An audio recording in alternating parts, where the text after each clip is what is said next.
अस्सलाम वालेकुम, welcome to the channel and welcome to the new topic. आज जो है ना हम नेक्स्ट लेक्चर को डिस्कस करेंगे जो एनाटॉमी से रिलेटेड है।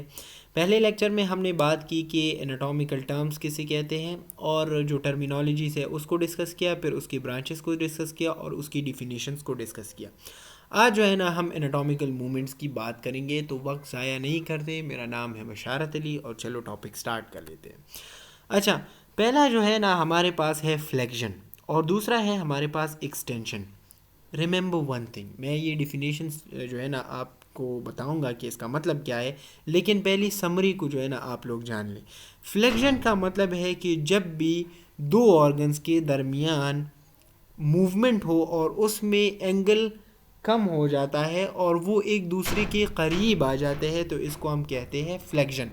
और एक्सटेंशन का क्या मतलब है कि जब भी दो ऑर्गन्स के दरमियान या जॉइंट्स के दरमियान अपोजिट मूवमेंट हो और उसमें एंगल ज़्यादा हो जाए और एक दूसरे से दूर हो जाए, तो इसको हम कहते हैं एक्सटेंशन। अब यहाँ पे अब देख लो फ्लेक्शन का क्या मतलब है। Bending movement around the joint or motion of two organs towards each other in which angle between them decreases.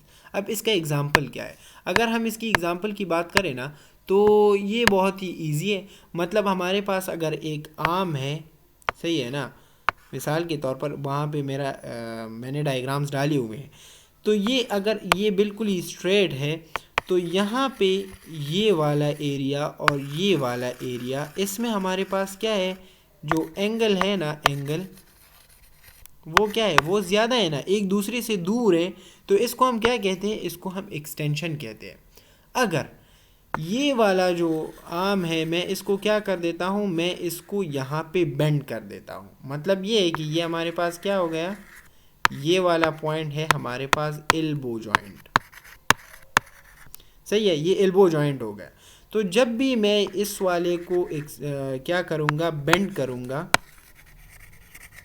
सही है, तो जब ये बेंड होगा तो इसके दरमियान वाला जो एंगल है वो क्या हो जाएगा, वो कम हो जाता है, सही है ना।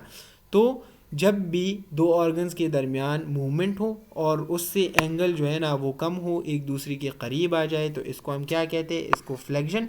और जब भी फ्लेक्शन के अपोजिट मूवमेंट हो, तो इसको हम कहते हैं एक्सटेंशन। आगे मैं इसको डिस्कस करने वाला हूँ, आप देख लें अभी। अच्छा, ये वाला एग्जाम्पल है, ये बहुत ही इंटरेस्टिंग है। आप यहाँ पे ये वाला एग्जाम्पल देख लें, सॉरी, ये वाला, सही है ना। ये वाला असल में एग्जाम्पल जो है ना, ये बिल्कुल ही फ्लेक्शन और एक्सटेंशन की एग्जाम्पल है। यहाँ पे अगर हम देख ले तो क्या हो रहा है, जब भी यहाँ से मूवमेंट हो रहा है, तो यहाँ पे और यहाँ पे क्या होगा, एंगल डिक्रीज होगा, सही है ना।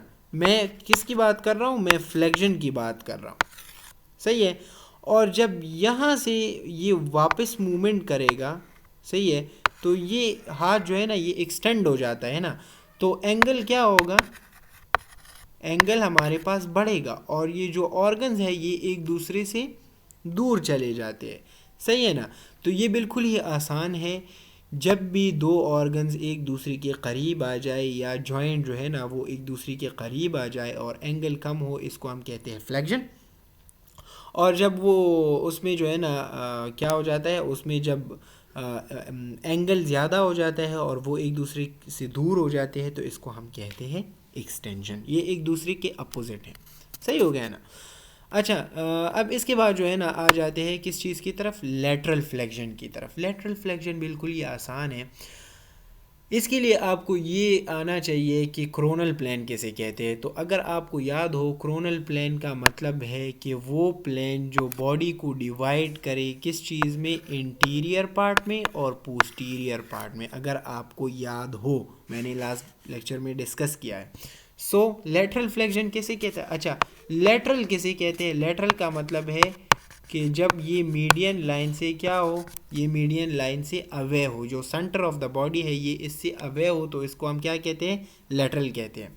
अच्छा, bending of trunk on the coronal plane is known as lateral flexion. जब बॉडी का ये जो ट्रंक है, जो तना है, सही है, तो इसको हम जो है ना, अगर ये बेंड हो जाता है टूवर्ड्स द कोरोनल प्लेन, तो इसको हम क्या कहते हैं, लेटरल फ्लेक्शन कहते हैं। ये बिल्कुल ही आसान है। अब आ जाते हैं एबडक्शन की तरफ और एडक्शन की तरफ। तो एबडक्शन किसे कहते हैं? Movement of organ away from the median line. जब भी कोई ऑर्गन, मिसाल के तौर पर ये सेंटर है, जब भी ये अवे मूवमेंट होगा, जब भी कोई ऑर्गन अवे मूवमेंट करेगा फ्रॉम मीडियन लाइन, तो इसको हम क्या कहते हैं? इसको हम कहते हैं एबडक्शन। और जब कोई organ towards the median line क्या करेगा? मूवमेंट करेगा, तो इसको हम कहेंगे एडक्शन। ये याद रख लिया करो। एबडक्शन का मतलब है कि जब ऑर्गन मूव करे away from the median line, और एडक्शन का मतलब है कि जब भी ऑर्गन मूवमेंट करे टूवर्ड्स द मीडियन लाइन। सही हो गया ना? ये वाला एग्जाम्पल आप जो है ना यहाँ पे अब देख लो। ये वाला यहाँ पे अगर आप लोग देख रहे हैं, तो यहाँ से ये जब आर्म मूवमेंट करेगा, तो ये सेंटर बॉडी है ना, तो ये यहाँ से मूवमेंट कर रहा है, तो इसलिए इसको हम क्या कहते हैं? इसको हम कहते हैं एबडक्शन। और जब ये आर्म यहाँ से मूव करेगा टूवर्ड्स द मीडियन लाइन, तो इसको हम फिर क्या कहते हैं? एडक्शन। सही है ना? तो ये इसका कुछ जो है ना डायग्राम से रिलेटेड समझाना था। अच्छा, अब इसके बाद जो है ना आ जाते हैं किस चीज़ की तरफ? रोटेशन की तरफ, और मीडियल और इंटरनल और लेटरल, ये कुछ मूवमेंट है हमारे पास, ठीक है ना? अच्छा, रोटेशन हम किसे कहते हैं? रोटेशन का मतलब है motion of the part of the body around it axis. मतलब ये है, आपने अगर पंखे को देखा होता है, जो फैन होता है, तो वो क्या कर रहा होता है? मतलब एक सेंटर है, सही है, और इस तरह से जो है ना वो क्या करते हैं? ये इस तरह से मूवमेंट करते हैं, ठीक ठीक है ना? तो जब ये अराउंड इन एक्सिस जो है ना ये मूवमेंट करेंगे, तो इसको हम क्या कहते हैं? इसको हम कहते हैं रोटेशन। सही है। अच्छा, इसका जो है ना एग्जाम्पल है, यहाँ पे मैं दिखा देता हूँ। हाँ, ये सरकमडक्शन का जो एग्ज़ाम्पल है, मैं इसको जो है ना अभी आपको दिखा देता हूँ कि ये सरकमडक्शन किसे कहते हैं। अच्छा, मीडियल और इंटरनल का क्या मतलब है? Rotation in interior direction is known as medial और इंटरनल। सही है ना? मतलब अगर कोई बंदा जो है ना, या कोई ऑर्गन जो है ना वो इंटीरियर डायरेक्शन में मूव करे या रोटेट करे, सॉरी, तो इसको हम क्या कहते हैं? मीडियन और internal rotation. Rotation in the interior direction. Lateral rotation किसे कहते हैं?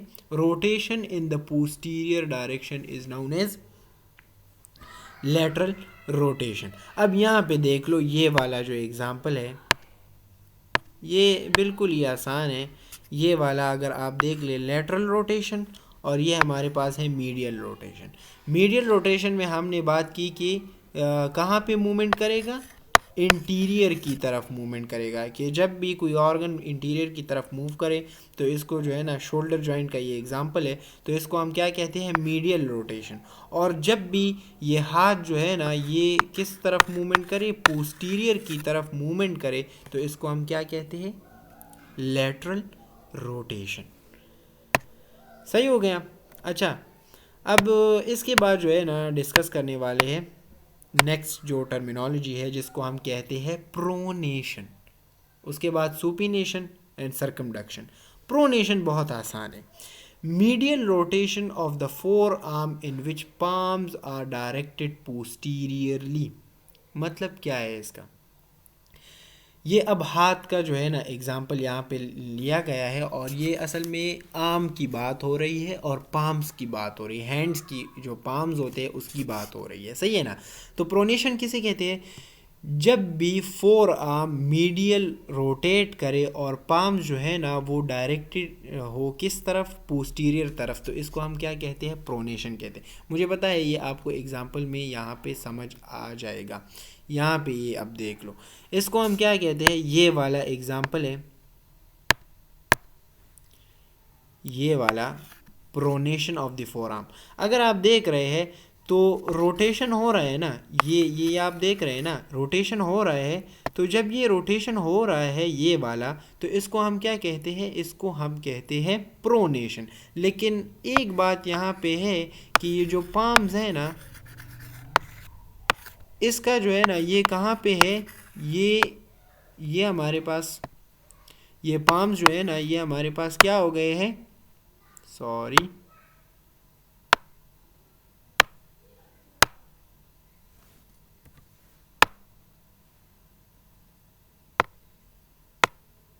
अच्छा, तो ये हमारे पास जो आर्म्स है ना, ये हमारे पास क्या है, ये हमारे पास है पोस्टीरियर की तरफ। ये वाले पाम्स जो है ना ये हमारे पास क्या है, पोस्टीरियर की तरफ।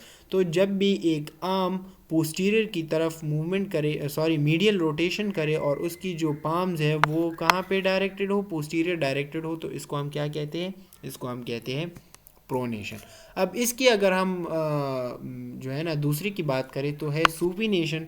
तो सुपिनेशन का क्या मतलब है कि जब भी हमारे पास पाम्स जो है ना वो इंटीरियरली डायरेक्टेड हो, तो इसको हम कहते हैं सुपिनेशन। अच्छा, अब यहाँ पे देख लो, मैं वापस स्लाइड की तरफ आ रहा हूँ। Medial rotation of the forearm in which palms are directed posteriorly. Medial rotation होगा of the forearm in which the palms will directed posteriorly. Supination किसे कहते हैं, रिवर्सल ऑफ द प्रोनेशन। अच्छा, सरकमडक्शन की तरफ आ जाते हैं। तो circumduction combination of flexion, extension, abduction, adduction and rotation is called circumduction. मतलब ये कि जब भी एक मतलब circular motion of the limb है, तो यहाँ पे मैंने एक डायग्राम लिखा डाला हुआ है कि अगर आप इसको देख ले तो आपको समझ आ जाएगा। ये हमारे पास है circumduction of the shoulder joint. इसमें हमारे पास सारे मूवमेंट प्रेजेंट होते हैं, मतलब एडक्शन भी है, एबडक्शन भी है, एक्सटेंशन भी है, जो है ना फ्लेक्शन भी है, सारे मूवमेंट प्रेजेंट होते हैं। तो जब भी एक हाथ को आप इस तरह घुमाओगे तो इसमें जो है ना कौन सा मूवमेंट होगा, सरकमडक्शन वाला मूवमेंट होगा। तो ये असल में कम्बिनेशन है फ्लेक्शन, एक्सटेंशन, एडक्शन, एबडक्शन की। तो इसको हम क्या कहते हैं, सरकमडक्शन। अब इसके बाद आ जाते हैं प्रोटेक्शन, रिट्रैक्शन, इन्वर्जन की तरफ। प्रोट्रैक्शन का क्या मतलब है, motion of the body or its parts in interior direction or bending in front direction. मतलब क्या है कि जब कोई बंदा क्या हो जाता है, फ्रंट डायरेक्शन में क्या हो जाता है, बेंड हो जाता है, तो इसको हम क्या कहते हैं, प्रोट्रैक्शन कहते हैं। अगर आपको पता हो कि जब कोई बंदा आप इज़्ज़त की वजह से आप उसकी इज़्ज़त करते हैं, तो उसकी वजह से आप जो है ना क्या हो जाते हैं, सामने उसकी जो है ना बेंड हो जाते हैं। तो ये असल में ये मैंने एग्जांपल इसलिए दिया है कि ये इस तरह का होता है, सही है ना। तो motion of the body or it parts in interior direction or bending in front direction. जब भी आप फ्रंट डायरेक्शन में बेंड करें तो इसको हम क्या कहते हैं, प्रोट्रैक्शन कहते हैं। रिट्रैक्शन का क्या मतलब है, motion of the body in the posterior direction or bending down back. मतलब जो आप बेंडिंग मूवमेंट में हैं, सही है, इंटीरियरली या फ्रंट डायरेक्शन में, तो जब आप उससे जो है ना वापस चले जाते हैं तो इसको हम क्या कहते हैं, रिट्रैक्शन कहते हैं। शायद मैंने यहाँ पे इसकी कोई डायग्राम डाली हुई है, नहीं है, सही है ना। तो इसको हम फिर क्या कहते हैं, रिट्रैक्शन कहते हैं। अच्छा, अब इसके बाद आ जाते हैं इन्वर्जन की तरफ। Motion of the feet in which soles are directed medially. ये बड़ा इंटरेस्टिंग है, यहाँ पे देख लो, इसको हम क्या कहते हैं, ये वाला एग्जांपल जो है, ये वाला,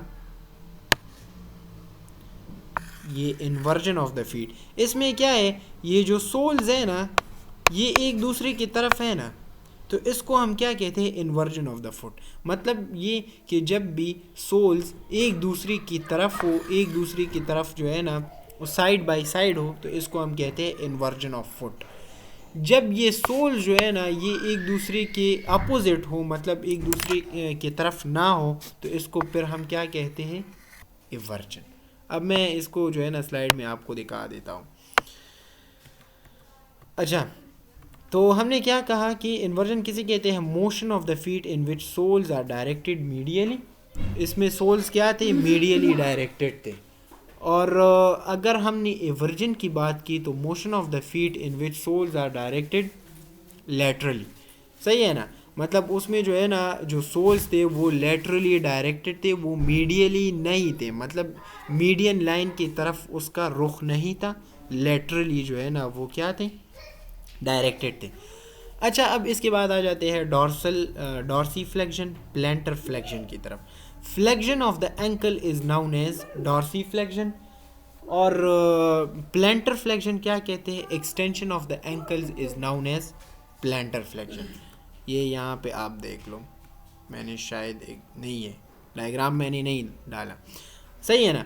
जब भी आप इस तरह अपने एंकल्स को जो है ना फ्लेक्शन करेंगे और इसको जो है ना अपनी तरफ जो है ना बेंड करेंगे, तो इसको हम क्या कहते हैं, डॉर्सी फ्लेक्शन कहते हैं। और जब भी इसको आप एक्सटेंड करते हैं, सही है, तो इसको हम कहते हैं प्लेंटर फ्लेक्शन।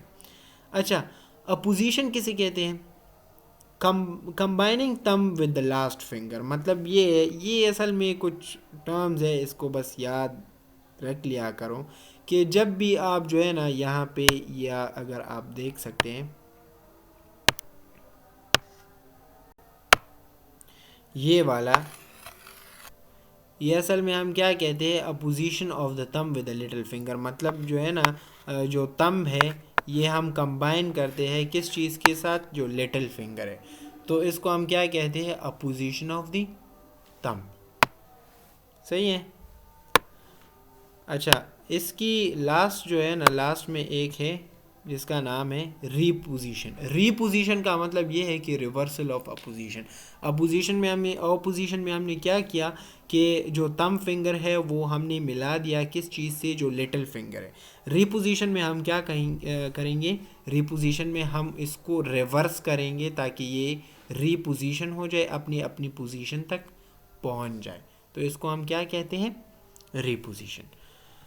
अच्छा, ये कुछ जो है ना, supination of the four arm, pronation of the four arm, inversion of the foot, eversion of the foot, lateral flexion of the trunk. अच्छा, ये यहाँ पे ये एग्जांपल है, आप लोग देख सकते हैं, ये लेटरल फ्लेक्शन है। लेटरल फ्लेक्शन में क्या हुआ है, ये इस तरह से जो है ना बेंड हुआ है, सही है ना, तो इसका ये याद रख लिया करो। अच्छा, इसके बाद हमारे पास क्या है, ये फ्लेक्शन ऑफ द थंब हो गया, ये वाला ये हमारे पास फ्लेक्शन ऑफ द थंब हो गया, ये एबडक्शन हो गया, ये एडक्शन ऑफ द थंब हो गया, ये एक्सटेंशन ऑफ द थंब, सही है ना।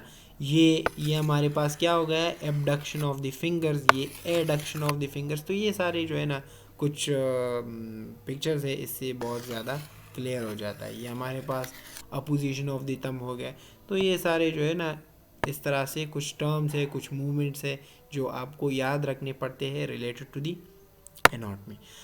यहाँ पे जो है ना टॉपिक को वाइंड अप करते हैं। नेक्स्ट टॉपिक मिलेंगे जो बेसिक से रिलेटेड तो नहीं है, लेकिन वो इम्पॉर्टेंट है एनाटॉमी के हवाले से। अब हम जो है ना स्ट्रक्चर को स्टार्ट करेंगे, रियल एनाटॉमी की तरफ हम आएंगे। तो तब तक के लिए इजाज़त दें, नेक्स्ट लेक्चर में मिलेंगे। अस्सलामु अलैकुम।